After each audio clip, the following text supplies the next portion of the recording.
Kalau korang nak berlari tapi korang tak ada 3 benda ni, pening juga nanti bila korang berlari. 3 benda yang paling penting yang korang kena buat dan kena ada kalau korang nak berlari. Yang nombor 3 tu yang paling penting guys. Jadi tonton sampai habis video ni untuk manfaat korang semua. Yang pertama, kena ada niat. Sebab kalau korang pasang niat yang bagus, korang nak sihat ke, nak kurus ke, nak lebih baik ke, lebih aktif ke, nak banyak berpeluh ke, semua tu okey. Yang penting pasang niat tu, dah pegang niat tu kuat-kuat guys, supaya korang sentiasa ada keinginan nak berlari, sebab korang belum capai lagi niat yang korang dah pasang tu.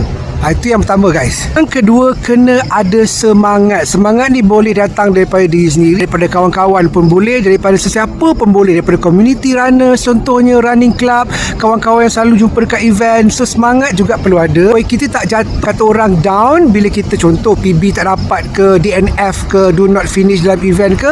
At least semangat tu mesti ada, sebab ada sokongan daripada kawan-kawan yang lain. So kalau korang suka apa yang Abang Bruce kongsikan tentang larian, tentang kesihatan, tentang diet, jangan lupa follow Abang Bruce, tekan button like tu dan korang komen lah apa punca yang menyebabkan korang nak berlari, dan tekan button save tu untuk reference akan datang, dan juga share untuk kawan-kawan dapat manfaat yang sama juga. Dan yang ketiga, ini yang paling penting guys, kita sentiasa berdoa. So kita minta dengan Allah SWT supaya kita lebih sihat, lebih kuat, lebih bertenaga untuk berlari kan. So kita rajin berdoa, jaga solat, insyaAllah kita akan lebih bersemangat untuk meneruskan aktiviti harian kita, terutama dalam berlari. Sebab doa tu dan juga solat tu antara tiang yang paling kuat untuk kuatkan semangat kita berlari. Tapi jangan lupa, kalau korang betul-betul nak berlari dengan lebih bersemangat, ini juga yang paling penting guys.